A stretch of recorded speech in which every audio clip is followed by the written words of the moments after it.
सध्या संपूर्ण महाराष्ट्रभर कॅप्टन अशोक खरात या भोंदू बाबाचं नाव त्या ठिकाणी सर्वत्र गाजतंय.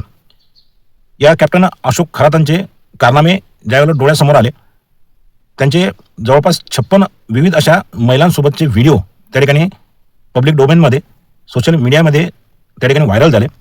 हे व्हिडिओ पाहत असताना एक प्रकारे या अख्ख्या पुरोगामी आधुनिक महाराष्ट्रामध्ये जेव्हा महाराष्ट्रभर आधुनिक तंत्रज्ञान AI आणि मशीन लर्निंग सारख्या गोष्टी आपल्या प्रत्यक्ष जीवनामध्ये आपण आचरणात आणत असताना अशा प्रकारच्या ढोंगी बाबाच्या विळख्यामध्ये आणि ढोंगी बाबाच्या कचाट्यामध्ये ही शिकलेली सवरलेली उच्च पदावर राजकीय पदावर असलेली मंडळी फसतातच कशी, हा प्रश्न तुमच्या आमच्या समोर उभा राहिल्याशिवाय राहत नाही.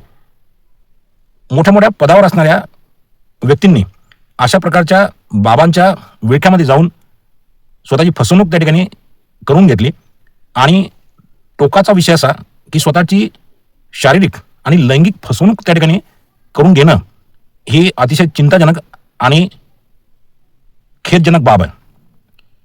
काल अकोला या ठिकाणी राष्ट्रवादी काँग्रेस पार्टीचे विधान परिषदेचे आमदार आणि अजितदादांच्या मृत्यूची मागणी, चौकशीची मागणी त्या ठिकाणी लावून धरणारे सन्माननीय अमोल मिटकरी यांची भेट घेण्यासाठी आम्ही अकोला या ठिकाणी गेलो होतो. त्यांच्या अकोला येथील पत्रकार परिषदेमध्ये सन्माननीय अजितदादा पवार यांच्या विमान अपघाताशी या कॅप्टन अशोक खरातांचे कुठेतरी धागेदोरे त्या ठिकाणी जुळत आहेत, अशा प्रकारची शंका मिटकरी साहेबांनी त्या ठिकाणी पत्रकारांसमोर व्यक्त केली.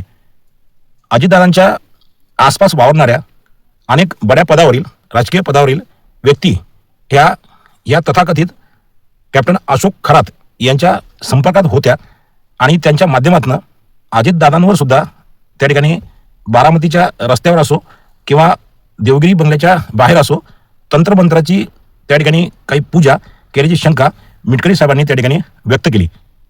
जर या कॅप्टन अशोक खरात आणि अशोक खरातच्या संपर्कात असणारे जे दादांच्या आसपास वावरणारे लोक जर अजितदादांच्या मृत्यूस, त्यांच्या विमान अपघातास किंवा या घातपातास जर कारणीभूत असतील तर ती अतिशय गंभीर बाब आहे.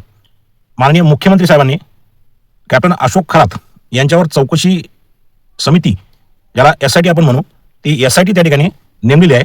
या SITच्या तपासामध्ये अजितदादांच्या अपघाती मृत्यूचा अँगल सुद्धा त्या ठिकाणी तपासला जावा, जेणेकरून अजितदादांच्या आसपास वावरणारे, अजितदादांचे लाभार्थी असणारे, अजितदादांच्या सोबत राहून अजितदादांचा अशा प्रकारे घातपात करण्यास काही व्यक्तीचा जर सहभाग त्या ठिकाणी असेल तर त्याचे पाळमुळं हे खणून काढण्याचं काम या SITनं आणि सन्माननीय मुख्यमंत्री या आपल्या महाराष्ट्र राज्याचे गृहमंत्री सुद्धा आहेत, त्यांनी करावी अशी विनंती त्या ठिकाणी आम्ही मुख्यमंत्र्यांना करतोय. अशा प्रकारच्या भोंदू बाबाच्या संपर्कात येऊन आपली स्वतःची आर्थिक, त्याच्यानंतर शारीरिक, लैंगिक त्या ठिकाणी फसवणूक करून आपलं स्वतःचं नुकसान करून घेऊ नये आणि अशा बाबांच्या विळख्यामध्ये आपण महाराष्ट्रातील पुरोगामी लोकांनी येऊ नये अशी अपेक्षा आम्ही व्यक्त करतो आणि थांबतो. जय महाराष्ट्र, जय राष्ट्रवादी.